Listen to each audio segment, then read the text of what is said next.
मित्रों, मैं हूं मोहित और स्वागत करता हूं आप सभी का आप ही के यूट्यूब चैनल पर। और आज की इस वीडियो लेक्चर में हम डिस्कस करने वाले हैं basic concepts of income tax के बारे में कि भैया आयकर की आधारभूत अवधारणाएं क्या हैं। यानी कि आज हम चर्चा करेंगे basic concepts of income tax के बारे में कि भैया आयकर की जो आधारभूत अवधारणाएं हैं वो क्या हैं।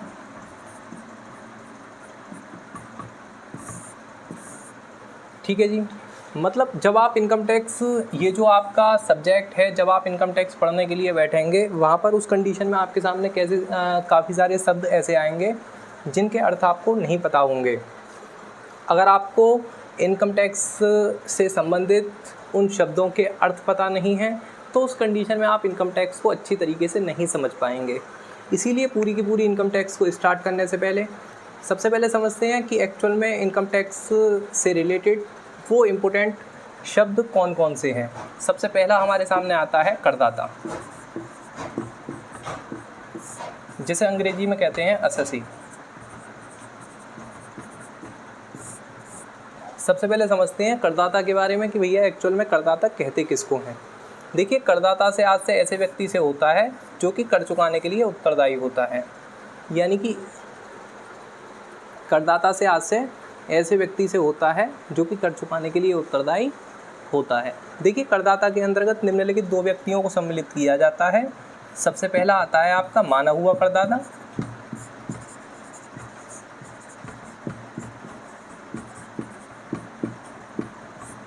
और दूसरे नंबर पे आता है चूक में करदाता।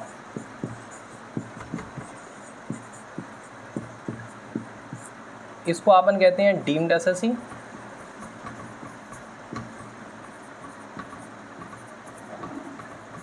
इसे कहते हैं असेसी इन डिफॉल्ट।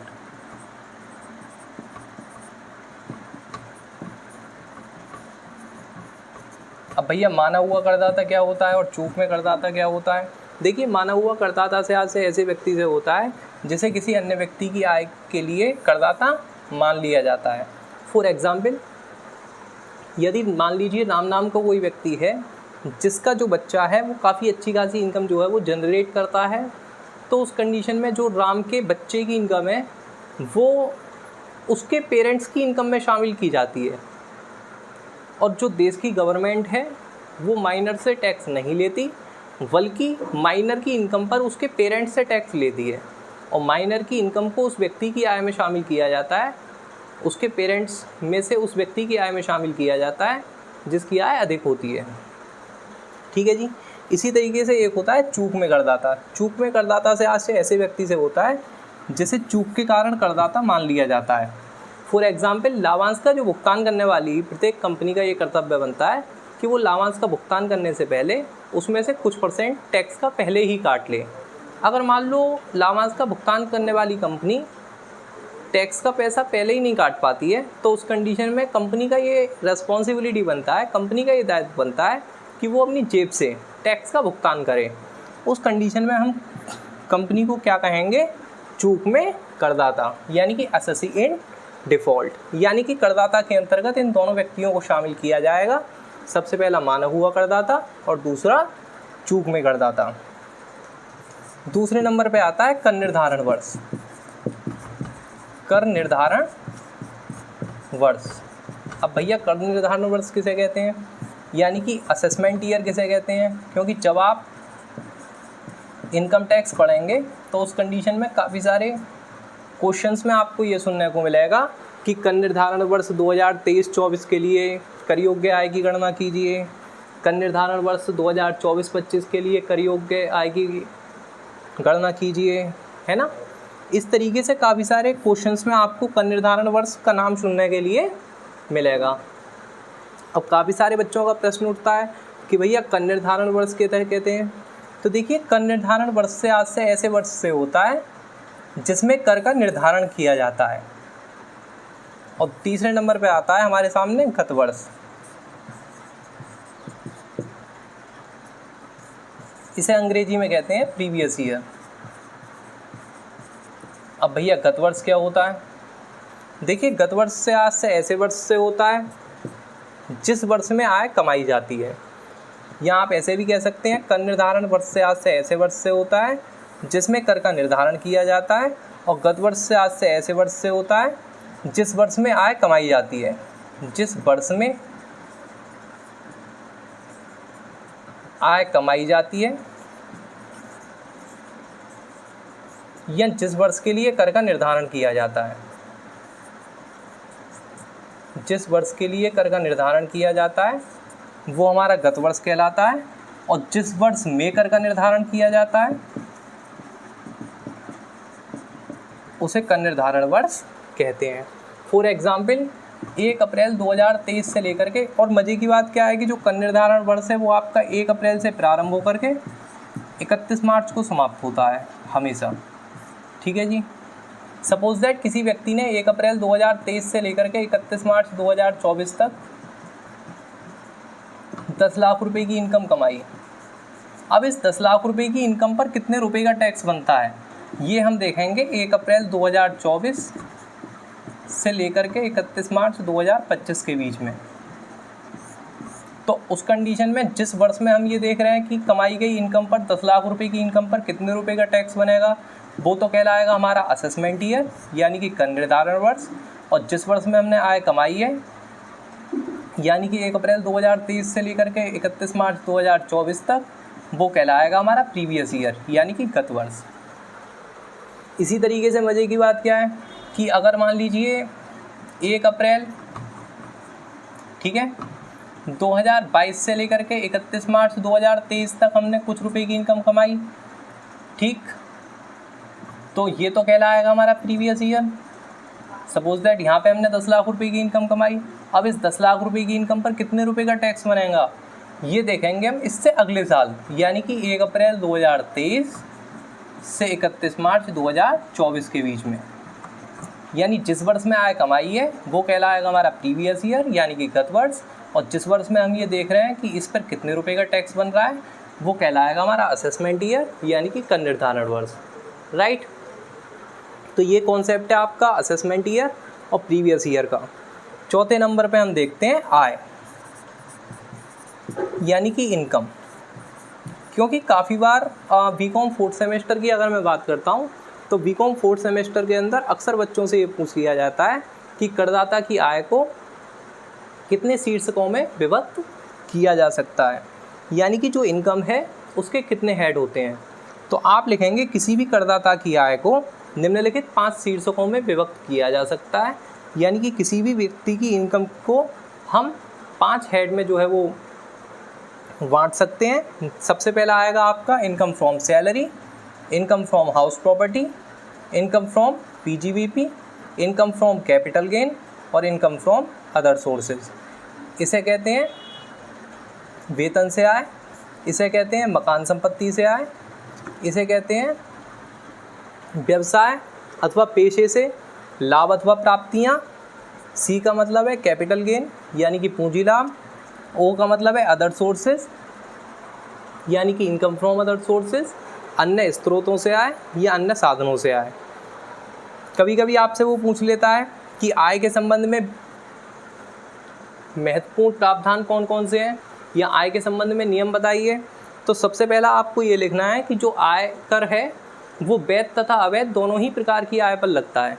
चाहे आपकी इनकम जो है वो लीगल है, चाहे आपकी जो इनकम है वो इलीगल है, दोनों ही प्रकार की इनकम पर आपको टैक्स देना पड़ेगा। दूसरे नंबर पे हमारे सामने ये आता है कि यहाँ पर आप लिखेंगे जो आयकर है वो मौद्रिक तथा अमौद्रिक दोनों ही प्रकार की आय पर लगता है। जैसे अगर मान लीजिए ए नाम का कोई भी व्यक्ति है, वो किसी व्यक्ति के यहाँ नौकरी कर रहा है या फिर किसी भी व्यक्ति के यहाँ वो जॉब कर रहा है और 10,000 रुपये पर मंथ के हिसाब से 12 महीने का कितने रुपये पा रहा है, 10,000 रुपये पर मंथ के हिसाब से वो व्यक्ति जो है वो 1,20,000 रुपये पा रहा है। और साथ में क्या है कि उसे एक अपने मालिक की ओर से, अपने नियोक्ता की ओर से रहने के लिए एक मकान भी मिला हुआ है जिसकी कीमत लगभग 1 लाख रुपये है। तो उस कंडीशन में 1,20,000 प्लस 1 लाख कुल मिलाकर के इस व्यक्ति को 2,20,000 रुपये पर मोटे तौर पर टैक्स भरना पड़ेगा। कहने का आशय हमारा ये है कि ये जो 1,20,000 रुपये की इनकम है ये तो कहलाएगी मौद्रिक आय, और ये जो 1 लाख रुपये का बंगला इसे रहने के लिए मिला हुआ है ये कहलाएगी इसकी अमौद्रिक आय। और दोनों ही प्रकार की आय पर इसको टैक्स भरना पड़ेगा, चाहे वो इसकी मौद्रिक आय है चाहे वो इसकी अमौद्रिक आय है। ठीक है जी। तीसरे नंबर पे हमने ये लिखवाया था कि जो आयकर है ना, आयकर के अंतर्गत अगर हम बात करते हैं, आयकर अधिनियम के अंतर्गत स्पष्ट रूप से बताया गया है कि जो आय है वो किस्तों में अथवा एक मुश्त किसी भी प्रकार से प्राप्त हो सकती है।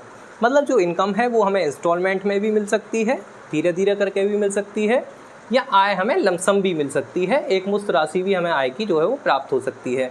जैसे आपने देखा होगा कि कुछ व्यक्ति क्या होते हैं, रिटायरमेंट के बाद में उन्हें जो पेंशन मिलती है वो पर मंथ मिलती है, और कुछ व्यक्ति क्या करते हैं वो लमसम अमाउंट रिसीव कर लेते हैं, एक बार में अपनी पेंशन का पैसा ले लेते हैं।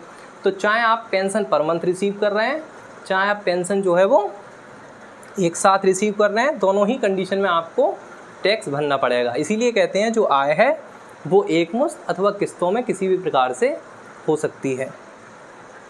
और एक और इसके अंदर आप लिख सकते हैं, आय के संबंध में अगर हम प्रावधान की बात करें तो आप इसमें ये भी लिख सकते हैं कि जो आय है उसके लिए साधन का होना अत्यंत आवश्यक है। ठीक है जी, इस तरीके से आपका काम चलेगा। और 5वें नंबर पे इसमें सबसे इम्पोर्टेंट कॉन्सेप्ट जो कि हमारे सामने निकल कर के आता है वो है आपका व्यक्ति।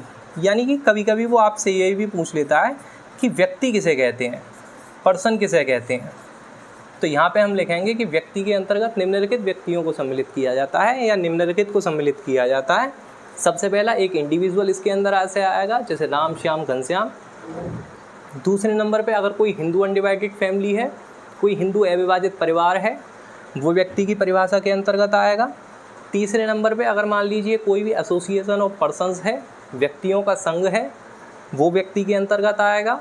इसी तरीके से अगर कोई कंपनी भी है वो भी आयकर अधिनियम 1961 के अंतर्गत व्यक्ति की परिभाषा में सम्मिलित की जाती है। आई होप कि इतनी परिभाषाएं, इतनी चीज़ें आपको अच्छे से समझ में आई होंगी। और इसके बाद में इस चैप्टर के अंदर अगर हम बात करते हैं तो यहाँ सबसे इम्पोर्टेंट कॉन्सेप्ट जो कि हमारे सामने निकल कर के आता है वो है कि भैया सकल कुल आय, सकल कुल आय तथा कुल आय में अंतर, यानी कि difference between gross total income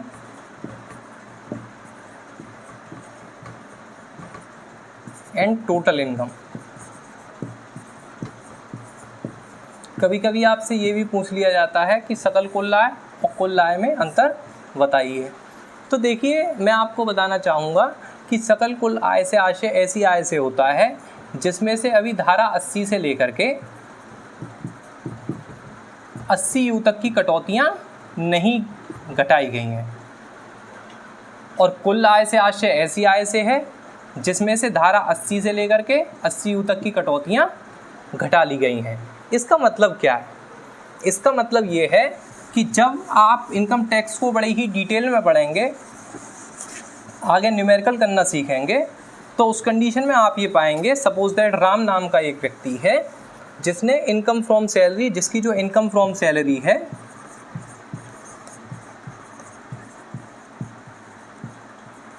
वो दी हुई है सपोज दैट 1 लाख रुपए। किसी की इनकम फ्रॉम हाउस प्रॉपर्टी है,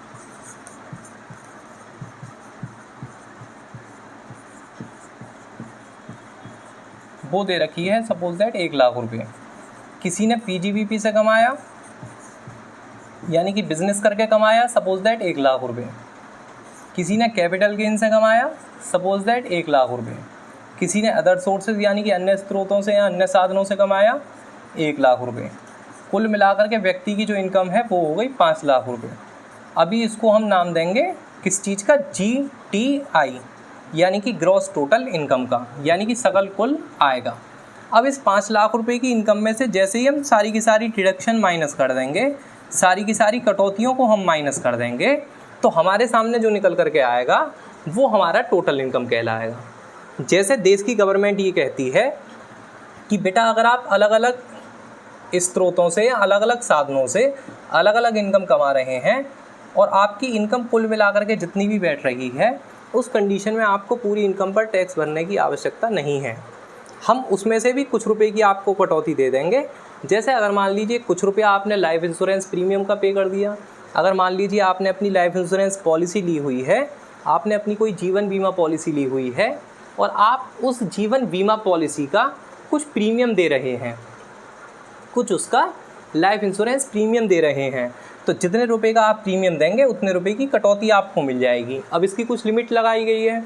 इसी तरीके से अगर मान लो आपको इनकम टैक्स एक्ट के अंतर्गत ये बताया हुआ है कि अगर मान लीजिए आप अपने बच्चों को पढ़ाने के लिए, उनकी हायर एजुकेशन के लिए कोई लोन लेते हैं बैंक से, और उस बैंक पर आप जितने भी रुपए की इंटरेस्ट पे करते हैं, उस लोन पर आप जितने भी रुपए की इंटरेस्ट पे करते हैं, उतने रुपए की आपको डिडक्शन मिल जाएगी। सपोज दैट किसी व्यक्ति ने 1 लाख रुपए इंश्योरेंस प्रीमियम का पे करा, 1 लाख रुपए किसी व्यक्ति ने ब्याज का चुकाया मोटे तौर पर, तो 5 लाख में से ये 2 लाख रुपया घटा करके जो 3 लाख रुपया आता है वो कहलाएगा TI, यानी कि टोटल इनकम। यानी कि क्या समझे आप कि सकल कुल आय से आशय ऐसी आय से है जिसमें से अभी धारा 80 से लेकर के 80U तक की कटौतियाँ नहीं घटाई गई हैं, क्योंकि कटौतियाँ जो हैं उनसे संबंधित जो धाराएं हैं आयकर अधिनियम 1961 में, यानी कि इनकम टैक्स एक्ट 1961 में, वो धारा 80 से लेकर के 80U तक दी गई हैं। इसीलिए कहते हैं कि सकल कुल आय से आशय ऐसी आय से है जिसमें से धारा 80 से लेकर के 80U तक की कटौतियाँ नहीं घटाई गई हैं, और कुल आय से आशय ऐसी आय से है जिसमें से धारा 80 से लेकर के 80U तक की कटौतियाँ घटा ली गई हैं। आई होप आपको इस आज के छोटे से वीडियो लेक्चर में बहुत कुछ जानने के लिए मिला होगा। अगर मान लीजिए आपको वीडियो में थोड़ा बहुत भी कुछ नया सीखने के लिए मिला है तो आप चैनल को सब्सक्राइब करके बेल आइकन पर हिट ज़रूर कर दें, क्योंकि इसी तरीके की एजुकेशनल वीडियोस मैं अपने चैनल पर लाता रहता हूँ। मिलते हैं आपसे अगली वीडियो में, तब तक के लिए बाय बाय। जय हिंद, जय भारत।